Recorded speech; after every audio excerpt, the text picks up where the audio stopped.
All right, so at this point, we're far enough through that I'm going to start having reviews at the beginning of every lesson of what we did last week. So let's review. I'll kind of power through this because I don't want to get bogged down in the reviews. But as we talked about last week, I'm pressing the button. It's going. There we go. There's a lot of different creation stories in the Bible. We talked not only about Genesis 1 and Genesis 2, and I mentioned those in brief, but we talked about Psalm 89, we talked about Psalm 74. There are other creation stories and uncreation stories. Revelation, for instance, is a recreation story, but we'll come to that. So Genesis 1:1 through 2:3 is a macro creation story. It is a big picture creation story that has one purpose in mind: portray creation like a temple. Portray creation like a temple that God lives in with his imagers. It's not a literal picture of the way heaven and earth was created or exists. It's an artistic, metaphorical interpretation of creation that looks at it like a temple. Unlike us, in ancient Near Eastern creation stories, it was not the creation of physical matter and material that mattered. That was irrelevant. It was form and function within an ordered system that actually mattered most. If you didn't have a function, if you didn't have a purpose, you did not exist as a creation. We talked about this as somebody coming and dumping Legos onto the floor. And if you come and you dump all the Legos, it doesn't matter how many Legos you don't have anything made of those Legos. So you have to turn them into the Millennium Falcon, right? You have to turn them into a Death Star. You don't have a Death Star. You don't have a shelf from IKEA. You have wood from IKEA. You have to assemble it into a shelf. And this is fundamentally what God is doing in Genesis 1. And that's what all ancient Near Eastern people would have understood creation to be. Taking formless, unfunctional matter and turning it into functional existence. In these other stories, it's the gods that impose their shape and purpose onto something. And until the gods did it, that was not considered a creation. Chaos and disorder needed to be dealt with, and somebody needed to impose their order on it. And all ancient Near Eastern creation stories will follow this basic structure and set of ideas. That is their worldview. There's Angie. So we talked about this story. This is from Enuma Elish. This is Marduk going out and fighting Tiamat. The gods empower and capitalize on Marduk's willingness to fight by going out and slaying the great sea dragon, Tiamat. He defeats Tiamat, becomes king of the gods, and then he orders creation as he sees fit. He puts all the other gods in their place. He orders the sun, moon, and stars, and all the other celestial bodies, everything on heaven and earth, and becomes king of the gods. That's actually exactly what's going on in Genesis 1, if you are familiar with these ancient Near Eastern stories. So go read Enuma Elish. Go read the Baal cycle. I know, Steffo, you texted me earlier saying you were reading that because you will see the similarities in the basics. And it will put Genesis 1:1 through 2:3 into perspective. Because where the gods are essentially fighting things out for power and dominance, that's not what's happening in Genesis 1. He's not doing that. He's not fighting anybody except the primordial forces of chaos. But it's not pictured as a sea dragon, unlike Psalm 74 or Psalm 89. Instead, his fight with the gods are going to come after creation is put together, but we'll get to that. Now, the ancients were not scientists, and they did not use scientific language to communicate ideas. Instead, they used phenomenological language. Big $2 word, but can somebody tell me what this big $2 word means? I'll repeat it into the mic so you don't have to pull it out. What does phenomenological language mean? What was that? Okay. It is language that describes things by how they appear to the naked human eye. That's all. That's all the descriptions in the Bible. You will find everything there using the term sunrise, as we still use today, because it looks from the earthly human perspective like the sun goes up in the sky, rises, and then sets. So we use phenomenological language ourselves. Our language is primarily about what we see with our naked eyes. All ancient Near Eastern authors will think and write phenomenologically. The biblical authors are no exception. God is not bound to communicate truth scientifically. And when you start with that presupposition that all truth has to be communicated scientifically, you're going to have a bad time understanding God, because he cannot be bound by those expectations. We cannot put those expectations on him and say, hey, you didn't describe the solar system correctly, God. The sun doesn't rise in the sky. Earth rotates around its gravitational pull. But God was never under any compulsion to communicate his truth that way. But besides that, God has always been more interested in communicating truth as it is expressed and experienced by humanity, not as it stands scientifically apart from humanity. So the fact that if humans weren't here, the earth would still be revolving around the sun is irrelevant. To communicate with humans, God let humans write the stories from their limited human perspective. And if you can accept that set of presuppositions, you will not shove the Bible and texts like Genesis 1 to do things it was never designed to do and never meant to do. God writes his stories in the Bible based on the perceptions and experiences of humanity, so that all humanity can understand and respond to those stories without excuse. You understand that God is Lord of the skies, because he who made the sun, moon, and stars and makes them turn in the heavens. You can understand that because you can look up at the skies in the heavens and see them. And I'm adding this down here to the bottom that we didn't talk about last week.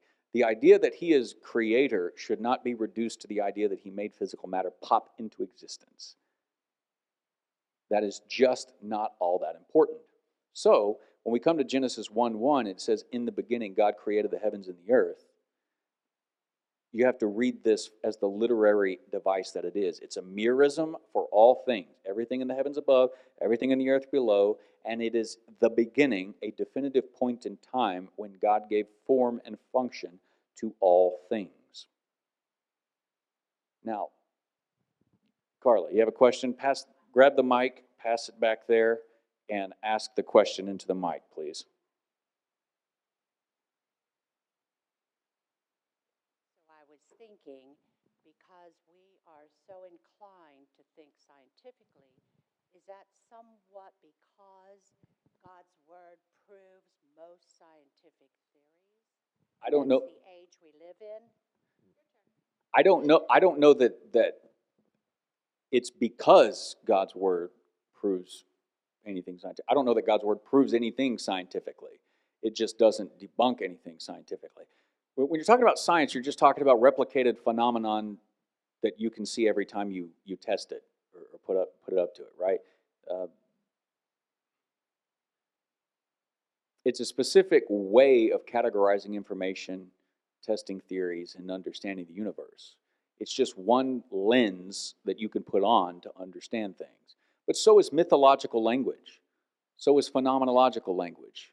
So is psychological language. There are different ways to understand and interact with the world around you. They all have some semblance in truth, and they're all limited in form and perspective. You can't even fully trust science, no matter what a scientist tells you, because 200 years from now, new discoveries are going to turn that on its head. The Hubble telescope did one thing when it came out, and then just 3, maybe 4 years ago now, the Webb telescope started inverting a lot of the scientific theories that were out there from the moment it started receiving information back from it. It's just 400 years ago when they started thinking in scientific terms and trying to develop scientific disciplines. That research led to other research that made the previous research inconsequential and proved it wrong and stuff. Science is always developing and stuff. You have to be as careful with scientific ideas as you have any other set of ideas, because you don't have 100% of the information in the universe. But you can use scientific steps to go out and find factual things in the universe and then react to them and live within those confines and manipulate those confines. All I'm trying to say is that Genesis 1 was never written to tell you how to do that. We think it is because that's our worldview, but it's only been around for 400 years. 2,000 years ago, nobody thought that way, so nobody was writing and communicating this truth. And the idea that God inspired this guy to write Genesis 1 does not mean he inspired them to write scientifically. Genesis 1 is in no way a scientific story. Again, it's just the story of how one man, and in his culture, in his time, and in his language, could perceive creation, and then he paints creation like a temple. If we can get to day 2, you will understand you cannot take this literally with what a firmament is. But we'll get there, okay? Speaking of day 2 speaks of the heavens. Now, we'll get to this in day 2, but I want to go back to this out of verse 1. It doesn't say heaven. God didn't create heaven and earth. It says the heavens. It's always plural because it's not talking about some place you go when you die in Genesis 1:1. That is irrelevant. It is about the skies above. It is the things that you can see when you look out the window with your naked eye. Look, see that cloud up there? That's the heavens. There's no difference in Hebrew between heaven and skies. It's the same Hebrew word, shamayim. The skies are the heavens above. Very rarely, as in the Old Testament in particular, though it's the same way in Greek, you cannot tell if somebody in a biblical author is writing about the skies above or if they're talking about the throne room of God. And most of the time that they're talking about the throne room of God, it's a prophet who's been invited into the divine council meetings to talk so that they can hear what God's going to do on the earth. And whatever's going on in heaven is ultimately irrelevant because God's ruling there. And there's nothing bad happening there, but there's bad things happening on the earth, so heaven and the king of heaven are going to respond. So he's going to call a prophet into the meeting saying, here's what me and my council are discussing. Now go back and tell the people what's going to happen on earth. Those rare things aren't describing the skies that we look at, but most of the time when the Old Testament is talking about the heavens, you should be thinking about skies, even in your English translations. When Genesis 1:1 says God created the heavens and the earth, he means everything above and everything below that you can see with your naked human eyes. So a paraphrase of the interpretation that I came up with would go something like this. In the beginning, when God created, he created everything that can be seen or experienced by humans. That's a good way to think of the statement and the literary introduction that is Genesis 1:1. That's the story. That's the point of view of the author. From here down through chapter 2, verse 3. He is down here. He is not up there looking down. He is a human experiencing things and trying to get people to understand his point of view. The story immediately picks up with it picks up this creation story in the same place that all other ancient Near Eastern stories begin. Chaos has to be dealt with. The formless and void existence needs to be conquered and turned into life-giving existence that is very good. So this Hebrew phrase, formless and empty, is the starting point, and that's the conflict of the story. It's not evil, it's not satanic, it's just not life. And until it is dealt with, you can't have anything. No matter how much physical material is here, you have no life. Life cannot exist in a totally chaotic world without order imposed on it from a higher power, no matter how much physical material is available. Life, again, was defined as having function within an ordered system, regardless of material form. And John Walton, in The Lost World of Genesis 1, says the line between existence and non-existence was functional, not material. And the truth is, the best of our stories today still fundamentally follow this idea. Because Batman versus the Joker is a iconic and mythological set of storytelling. The Joker, of course, brilliantly personified and written in Christopher Nolan's 2008 masterpiece, The Dark Knight, is an agent of chaos. And For him not to win, somebody, aka Batman, has to stand up and actually fight the forces of chaos. It's the same story. We're still telling the basic story of turning chaos into order in life today. You can think of yourself as some great modern American non-mythological thinker, but our favorite stories are still fundamentally rooted in mythology. The same basic mythology as every ancient culture had 5,000 years ago. Order versus chaos, life versus death, good versus evil. It's all saying the same thing. And where we come in Genesis 1 and start our story is chaos is all that exists. Formless and empty, no life. But the Spirit of God is hovering over the waters. Now, if you just think about that, and you can take a minute and think about this scientifically so I can impose upon you that there's not science behind this. The water is clearly already there. Did God not create the physical matter that is these H2O particles? Of course he did. But there's no such thing as an ancient Near Eastern writer wasting his time on where the physical material came from. Nobody cares where the physical water molecules arrived from. It's just not part of their storytelling. Get over it. Obviously, the physical matter is there. Its origins just don't matter. It's going to be that way in all ancient Near Eastern creation stories. Origins of purpose for the world based on who's ruling the world. So Marduk can order the world because he killed Tiamat. Baal can order the world because he slays Yom, the chaos dragon in that story. Yahweh is going to be king of creation because he alone is going to come, push back all of the realms of chaos that exist and create ordered life and sit down and rule it as its king.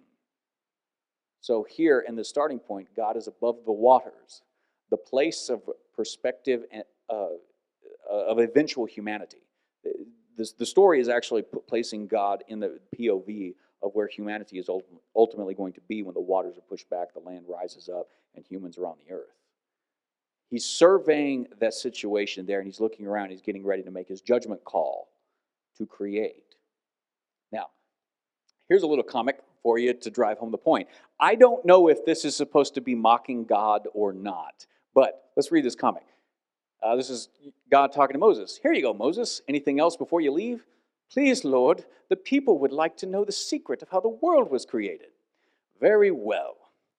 14 billion years ago, the universe was in a high temperature and high density state. Then the Big Bang occurred and the universe began cooling and expanding. Shortly after the Big Bang, the universe was filled homogeneously and isotropically with a very high energy density and high temperatures and pressures and was very rapidly expanding and cooling.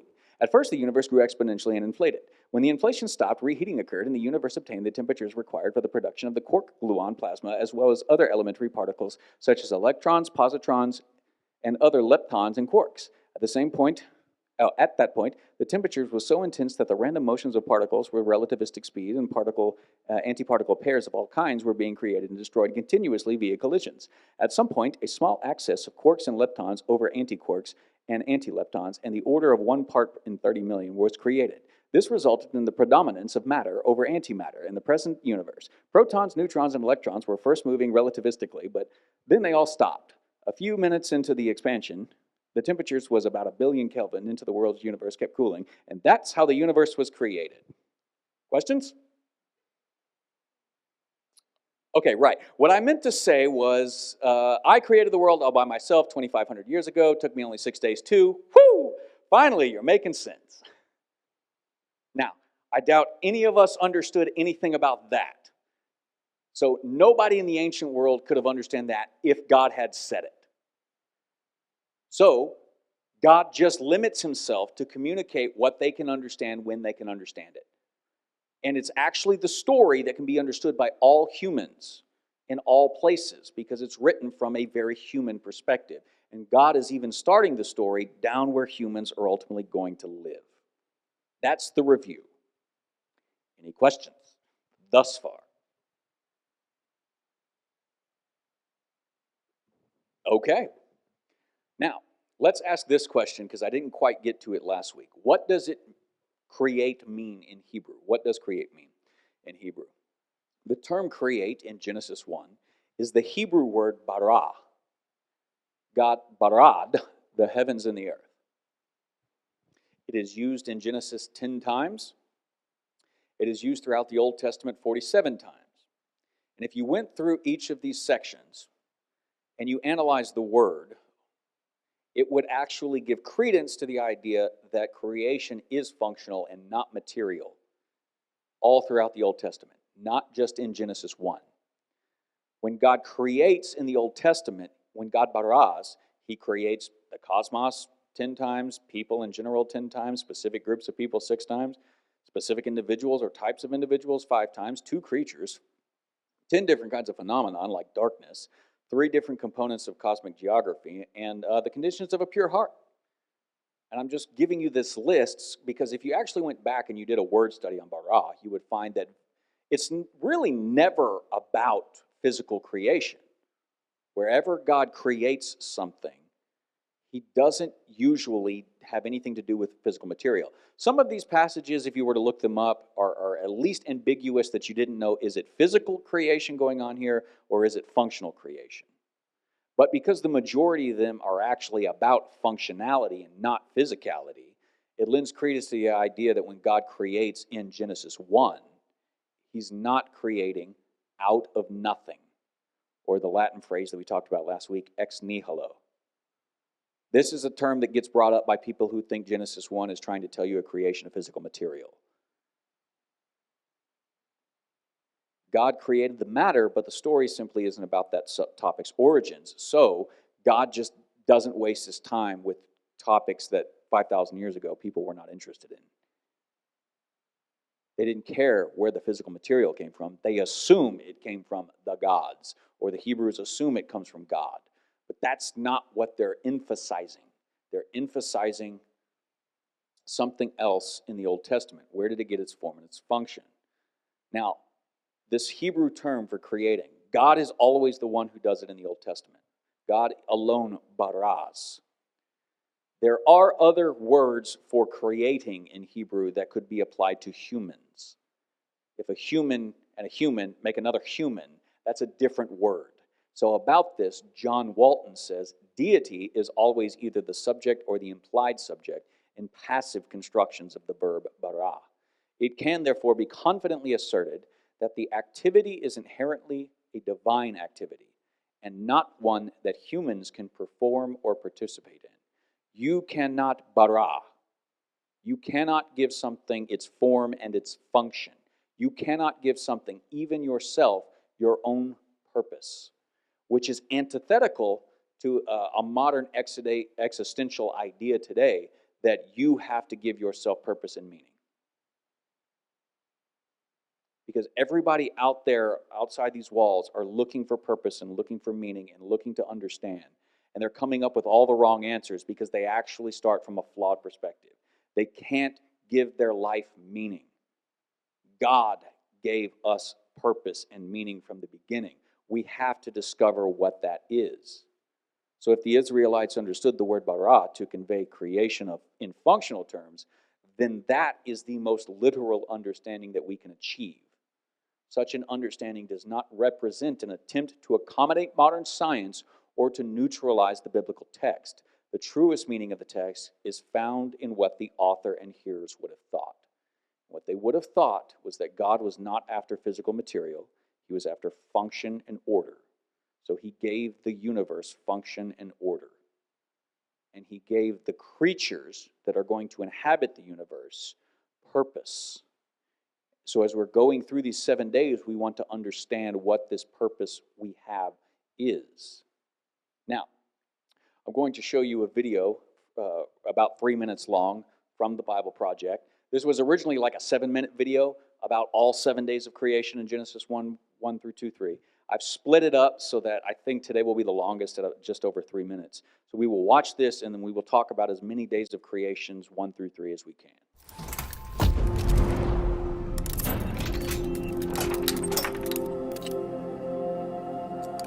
The first book in the Bible is called Genesis. And we're going to look closely at the first page of the book of Genesis. It's a carefully crafted narrative about God creating and ordering the whole cosmos. Okay, let's check it out. Now, the opening line of the whole Bible is, "In the beginning, God created the skies and the land." Now, your Bible translation might say the heavens and the earth. In biblical Hebrew, the word for heaven refers simply to the sky above, and the word for earth does not mean globe, but rather the land. The ground below us. Right. This line is summarizing what's going to happen in the following narrative, which starts in the next line. And it reads, "Now the land was wild and waste." This phrase rhymes in Hebrew. The land was tohu vavohu, which means unordered and uninhabited. This is the ancient way of talking about the pre-creation state, what we might call nothingness. For the biblical authors, non-existence means having no purpose and no order. And the next line uses another image to say the same thing. And darkness was on the face of the deep abyss. What's the deep abyss? Yeah, it's a dark, chaotic ocean. It's another common way the ancients described the non-reality that preceded creation. Now, here's where things start to get interesting, because in the midst of those dark waters, God is present. And the Spirit of God was hovering over the face of the waters. The Hebrew word for God's Spirit is ruach, which can refer to wind or breath or God's invisible presence. So you can't see it, but God is present in the darkness, ready to bring order so that life can flourish. Yes, and this ordering happens in a series of 6 days. Each day begins with the phrase, "And God said," and then ends with the phrase, "And there was evening and morning." Yeah, every day addresses those problems introduced in verse 2, that there's no order and no inhabitants. So on days 1 through 3, God splits apart that unordered darkness into 3 ordered realms. Then, on days 4 through 6, God fills the uninhabited wasteland with creatures. Interesting. Let's see how that works. Okay, so the first realm of order begins with light on day 1. Ah, yes. Let there be light. This is God's own glorious light that fills and contains the darkness as he separates day from night. God's establishing the order of time. Okay, and then on day 2, let there be a vault between the waters to separate water from water. What's the vault? In the ancient culture of the biblical authors, the sky was perceived as a solid dome that holds back waters. God's depicted here as splitting the chaos waters in half, above and below, which creates the realms of the sky and the seas. And then on day 3, let the waters under the sky be gathered into one place and let dry ground appear. God is establishing the realm of the land, and it emerges out of the chaotic waters. And then there's a bonus creative act on day 3. God invites plants and fruit trees with seed to emerge out of the land. Okay, so we've got the realms of time, the realm of the sky and the seas, and the land. And they all have order. Right. So that's as much as we're going to talk about today. We're going to talk about, out of the 7 days of creation, the first 3 days. Now, these 7 days, you can group them into 3 different groups. Group 1 that we'll talk about tonight, days 1 through 3, where God pushes back the tohu vabohu, the formless and void chaos, to create 3 interconnected realms of order that video just showed us. Next week, group 2 is days 4 through 6, where God goes back and corresponds each realm of order to a created thing. On day 1, let me do it this way. On day 4, he will fill lights in the created order of time with living creatures. Day 5, the skies and the seas will be filled with creatures. And day 6, the realm of the land will be filled with living creatures. And then finally, group 3 of this creation story is day 7. God sits down to rule creation. And this is the one that we don't pay any attention to because we're too busy understanding the story in physical terms. It is day 7 that is the linchpin to understanding the story correctly, and is the one we give the least credence to our detriment. We do not understand God if we do not understand day 7. Now, let's just read Genesis 1, 3 through 8, the text for today. And God said, "Let there be light." And there was light. God saw that the light was good, and he separated the light from darkness. God called the light day, and the darkness he called night. And there was evening, and there was morning, the first day. And God said, "Let there be a vault between the waters to separate water from water." So God made the vault and separated the water under the vault from the water above. And it was so. And God called the vault sky. And there was evening and there was morning, the second day.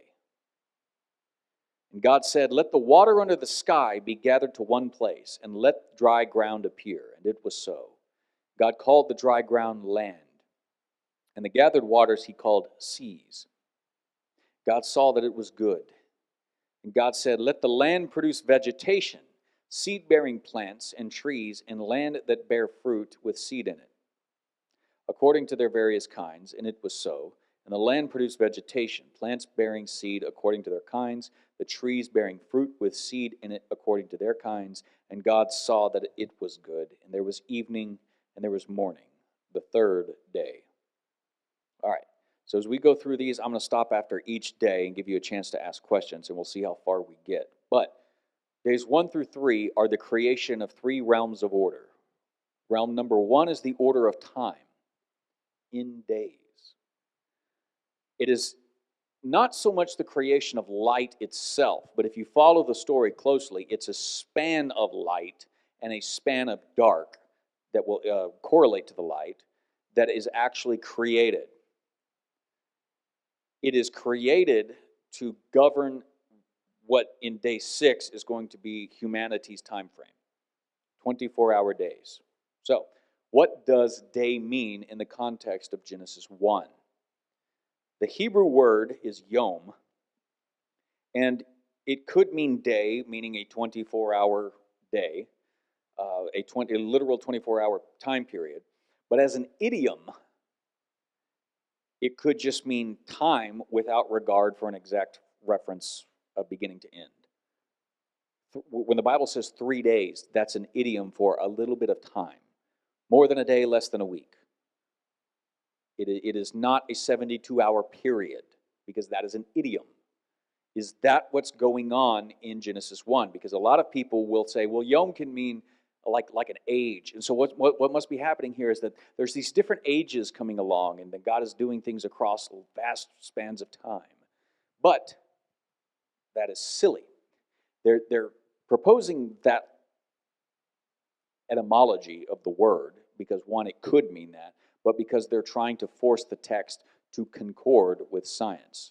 It does not. It is not meant to. More on that when we get to day 2. It undoubtedly means a literal day in Genesis 1, because the context of verse 5 demands it. Verse 5 says, there was evening and there was morning, the first day. Right now the sun is setting. Hebrews don't work off solar calendars like we do. In the ancient world, they worked off lunar calendars, and their day started at sundown, not sunrise or midnight. So right now would technically be the start of Thursday in their Jewish calendar. So when he says there was evening and then there was morning, they're counting a rotation from dark to light, a span of time that Yom won. So if somebody says, well, Yom could be a period of time, it could be an age. Yes, that's technically true. No, you are not reading your text closely enough, because it tells you what Yom means. It tells you what day means. A span of time that humans are going to live in, 24-hour time frames. That is a literal 24-hour time frame, because God is instituting the realm of time in which humans are going to live and operate in his functional creation. This is a story about humans as much as it is a story about God, because God wants to live with his humanity. So he's writing the story in terms that humans can understand. He's creating time the way that they're going to experience time. Besides that, if it's not 7 literal days, then your picture of a temple doesn't make any sense. The picture of the temple, as it took Solomon 7 years to build the temple, the author is casting 7 days for God to create very intentionally. If it's not 7 literal days, you don't have that picture. Humans live and function within 24-hour time spans. Therefore, God writes the story from this perspective. It does not mean that at some point in the past, God literally took a 24-hour period and created light. From what? There's no sun, there's no moon, there's no stars yet. Nothing is giving off this light, but it's not about that. It's not about physical material. It's about ordering the realm of time. A realm of time in days, which is created on, that is what is created on day one. It is not material light. That is irrelevant.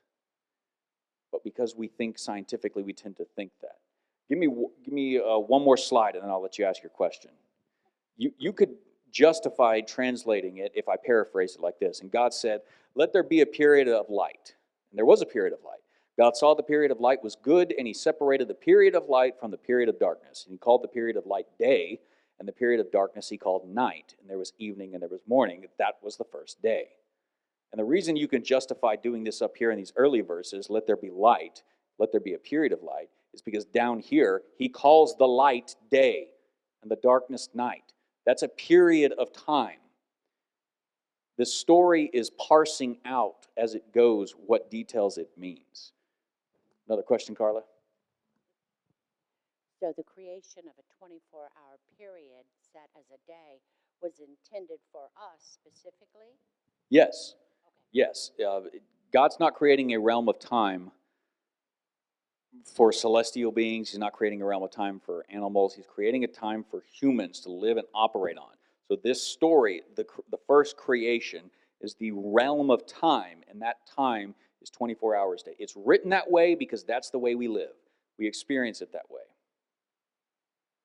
Any other questions about?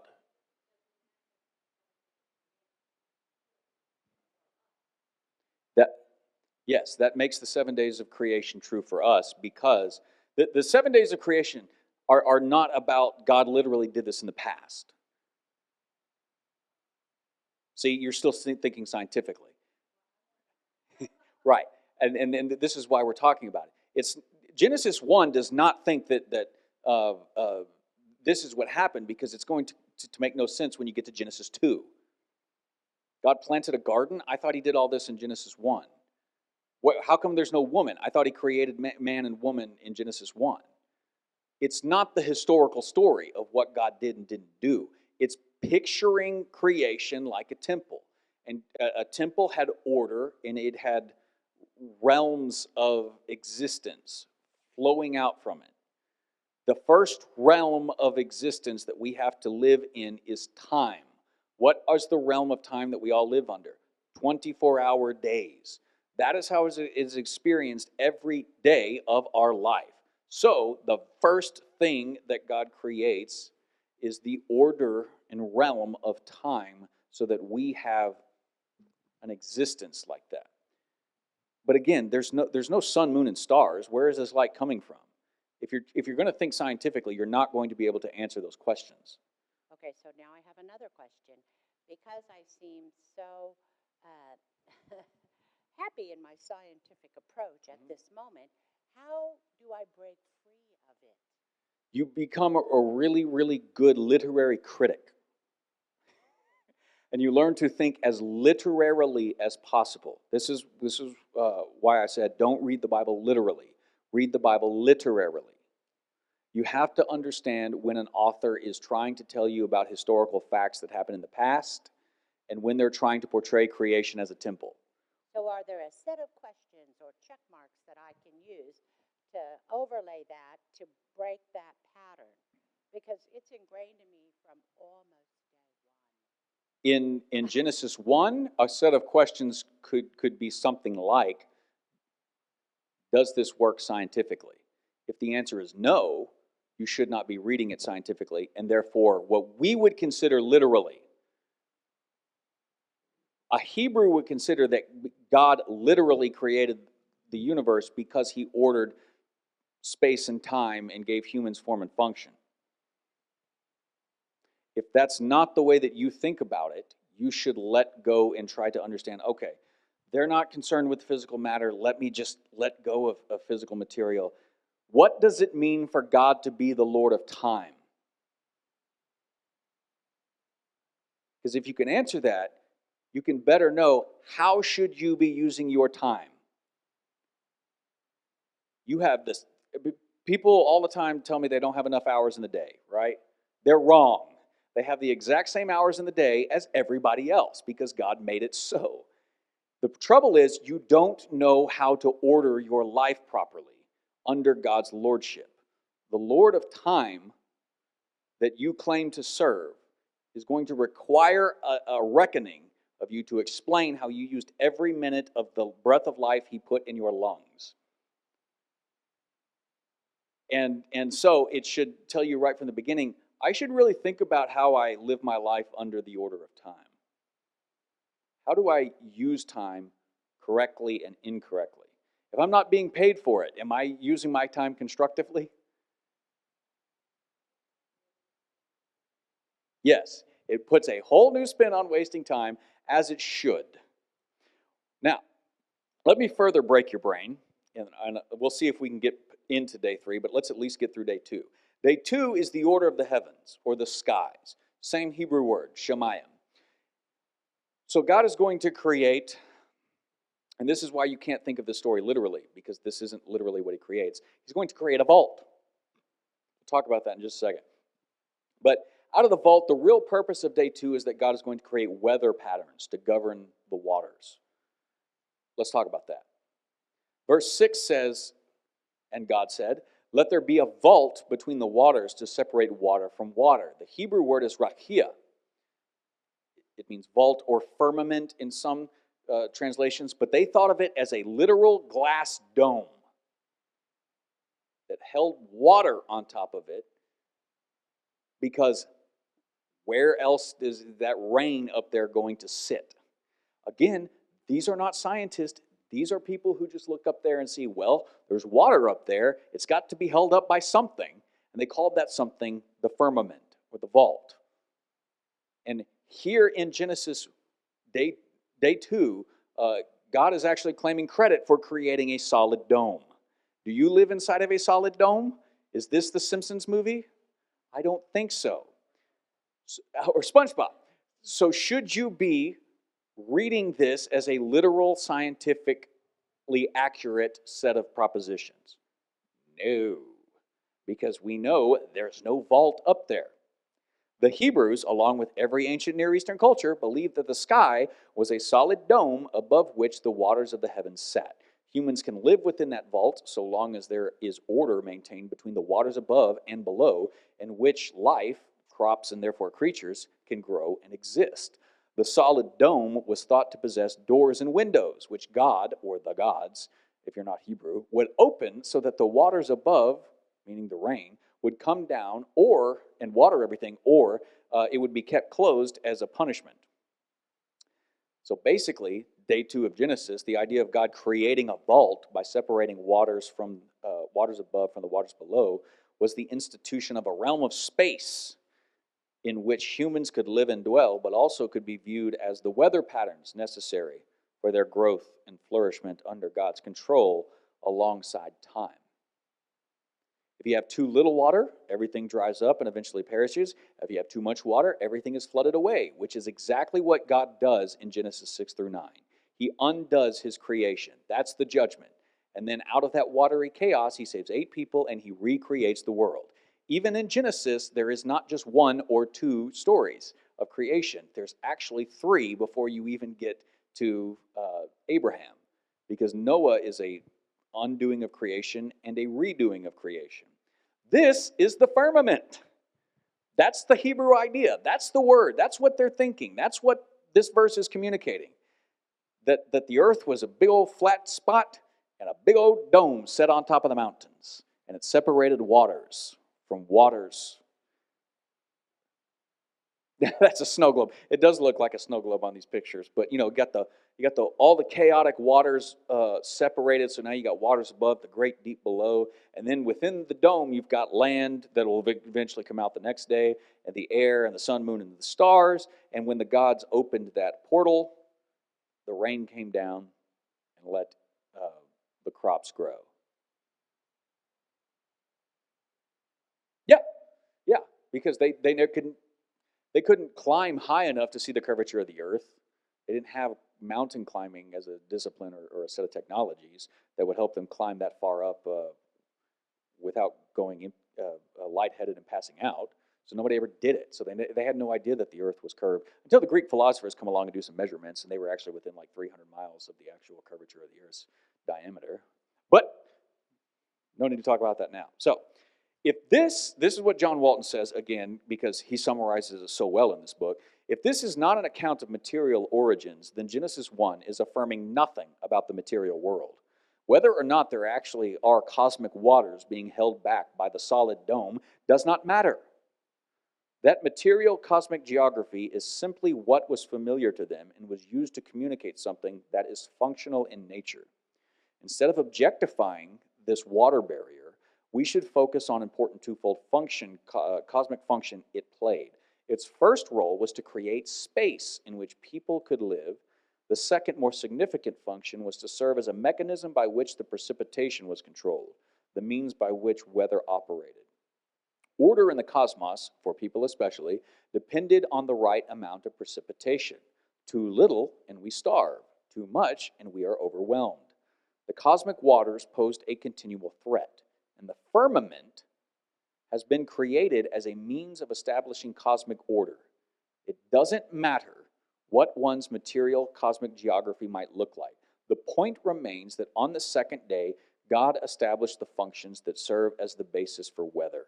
Lost World of Genesis 1, 56 and 57. Questions on day 2?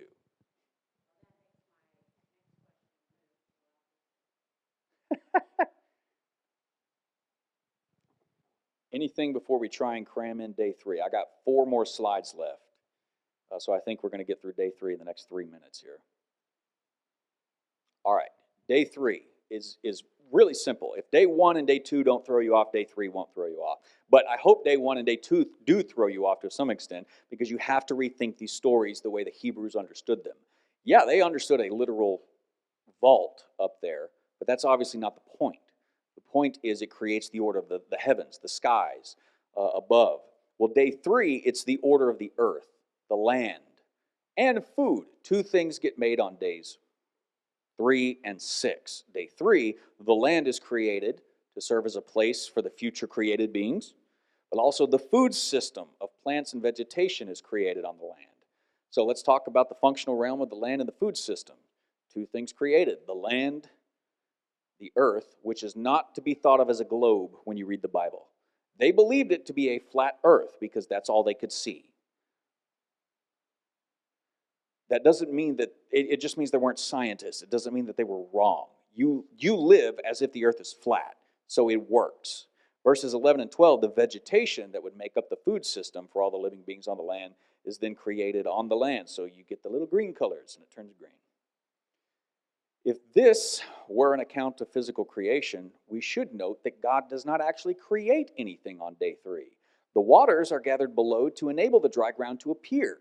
It doesn't say that God created dry ground out of nothing. It says, let the waters push back and move so that the ground can come up and appear.